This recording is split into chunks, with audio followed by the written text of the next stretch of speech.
তুমি কি রাসূল সাল্লাল্লাহু আলাইহি সাল্লামকে স্বপ্ন দেখতে চাও? তাহলে একটা উপদেশ বলছি, তোমার জীবনের দ্বারা পাল্টে দিতে পারে ইনশাআল্লাহ। একজন ভালো মানুষ আমাকে একবার এই কথাগুলো বলছিলেন।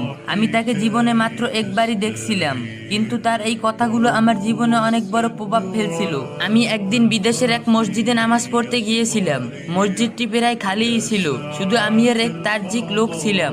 লোকটির চেহারা ছিল সাধারণ, কিন্তু তার মুখে এক ধরনের অদ্ভুত নূরের আলো জ্বলজ্বলিত ছিল। আমি ইমাম হয়ে নামাজ পড়ালাম।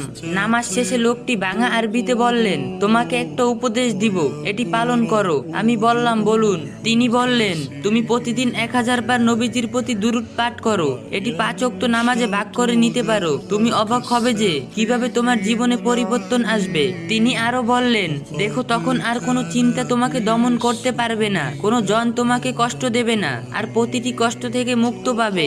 নবীজি সাল্লাল্লাহু আলাইহি সাল্লাম তোমাকে কিয়ামতের দিন চিনে ফেলবেন, কারণ তোমার দুরূদ তার কাছে পৌঁছাবে। চলে যাওয়ার আগে তিনি হেসে বললেন, তুমি তাকে স্বপ্ন দেখবে, কখনো তোমাকে সান্ত্বনা দিতে, আবার কখনো সতর্ক করতে।